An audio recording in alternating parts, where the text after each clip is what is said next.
12. Which of the following is the best situation wherein you can balance responsibility and accountability? Letter A teacher paid on an hourly basis takes her time with the subject matter until the end of the period.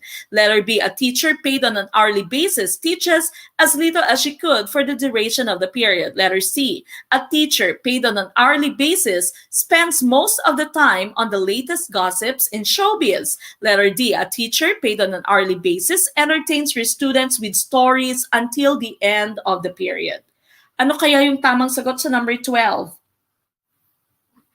Okay, now a lot of you are answering letter A. So sabi dito, lahat naman sila pare-pareho. Hourly basis ang kanilang bayad. So kada oras or orasan yung kanyang bayad, no? So yung payment sa kanila is per hour. So which one is responsible and accountable? Okay, so andito yung pinakamaganda. The correct answer, of course, would be letter A. A teacher paid on an hourly basis takes her time with the subject matter until the end of the period. So ito yung pinakatamang sagot natin dito. Sabi until matapos yung period. So ini-exhaust talaga ni ma'am yung kanyang pagdidiscuss until the end of the period. O, inuubos niya yung time. Okay, so yung letter B mo kasi sabi as little as she could. Okay, so konti lamang tinuturo niya. Yung letter C mo naman, showbiz. Okay, nakikis-showbiz balita siya. Yung letter D mo naman, entertains her students with stories. Okay, so storya lamang. Pero hindi siya nagtuturo ng tama, puro siya kwento ng kwento. So the correct answer would be letter A for number 12. All right, number 13. If this need is not met, the student tends to be critical and always tries to find fault. This is the need. Is it letter A for recognition, for adventure, to trust? Letter D for material security. All right, so sabi sa question number 13, kung hindi nami-meet ang need na to, ang estudyante ay palaging nagiging critical, so the student tends to criticize and always tries to find fault. What need is this? Is this the need for recognition, for adventure, to trust, for material security?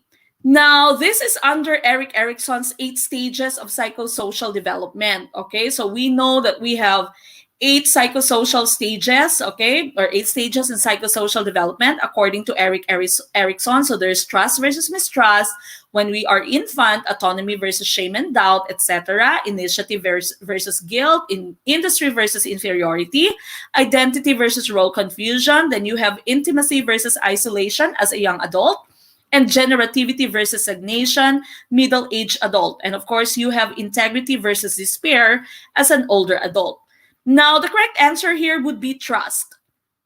Okay, hindi nakadevelop yung bata ng trust. Hindi siya nakadevelop ng nung trust nga. Okay, so the need for the development of trust was not developed, was not met, and so the student or the child is always critical and is always trying to find fault. Yung child ay meron siyang trust issues. Hindi siya nakakapag-trust ng maayos, hindi siya nakakapag-trust na maigi sa iba't ibang tao dahil nga hindi niya na-develop yung virtue of trust niya. Now, if you want to have the complete discussion on this, hanapin niyo po yung ating video na ito, Let 2020 Professional Education.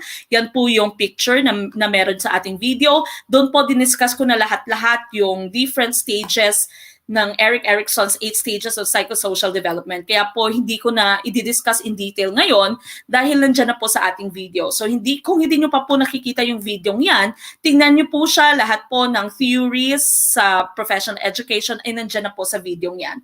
Okay, so the correct answer for number 13 is trust. Dahil nga hindi na-develop yung virtue of trust niya, siguro ay hindi siya na-feed. Okay, kaya napaka-importante na pag umiyak yung bata, wag po nating hayaang umiyak siya ng ilang oras bago natin padidehin. Dahil in that period po, in that duration, 0 to 18 months, the child is trying to develop the virtue of trust. So the child becomes very dependent on the caregiver, the mother, for example. So dapat pag umiyak na yung anak mo, merong something wrong sa bata, or especially if the child is hungry, you need to give him or give her the milk bottle na padidehin nyo na siya, or breastfeed if you are trying to breastfeed. Okay, so hindi po pwedeng paiyakin natin yung bata for a very long time because in that case, pag yan po yung nangyari, the child becomes very critical and the child is going to mistrust people. Kaya kalimitan sa atin ay may mga trust issues. Yung mga meron kang boyfriend, meron kang girlfriend, kahit na hindi ka naman niloloko, ay sinasabi mong talagang niloloko mo ako. Okay? Talagang hindi ka honest, talagang hindi ka loyal sa akin. Okay? Binubukadkad mo yung mga text messages ng boyfriend mo, ng girlfriend mo, or tinitingnan mo yung mga messenger chat niya, no? Yung chat niya sa messenger, dahil nga meron kang trust issues. Hindi ka masyadong nakakapag-trust sa mga tao.